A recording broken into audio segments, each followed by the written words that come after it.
Hello বন্ধুরা, কেমন আছো? আমার নাম সৌম্য চক্রবর্তী, তোমরা দেখছো সৌম্যর গল্পের বই চ্যানেল। তো ভাবলাম একটা পুরনো হিট মুভি রিভিউ করা যাক। মুভিটা একবার ওয়াচ করেছিলাম, প্রাক্তন। প্রচণ্ড রোমান্টিক আছে, স্যাডনেস আছে, স্টোরি আছে, প্রসেনজিৎ মতলব অ্যাক্টিং অসামান্য, ঋতুপর্ণার অ্যাক্টিংও অসামান্যই বলা যায়। এছাড়া ঋতুপর্ণার বন্ধু হিসেবে সুদীপা রান্নাঘর জি বাংলায় হয়, সেখানে সুদীপার রোলটাও ওকে ওকে। ট্রেন জার্নি আছে।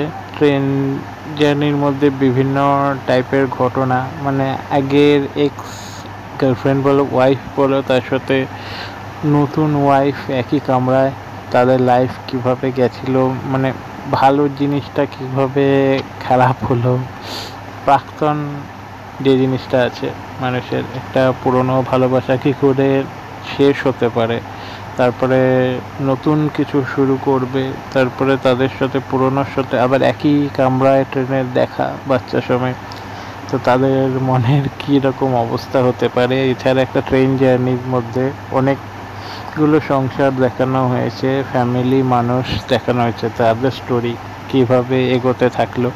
আর গানটা অসামান্য, যে কটা গানই ছিল অসম।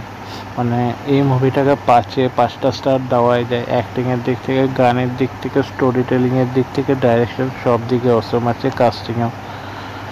মুভিটার একটা হিন্দি ডাবিংও আছে, জেলেবি। ওখানে লাস্টের দিকটা একটু চেঞ্জ করে দিয়েছিল প্রাক্তনের থেকে, অ্যাডাপ্টেশন আছে। তো আপনি যেই মুভিটা একটু দেখতে পারেন, জাস্ট লাস্টের দিকে একটু হেরাফেরি আছে, বাকি পুরো মুভি সেম আছে। আপনি চাইলে এই প্রাক্তন মুভিটা যদি না দেখে থাকো, একবার ওয়াচ করো, যারা বাঙালি বা বাংলা বোঝো। আমি বেশিরভাগ ভিডিও হিন্দি ডাবিংয়ে ভাষায় বানাচ্ছি, কারণ বেশিরভাগ ভিউয়ার্স হিন্দি বুঝছে।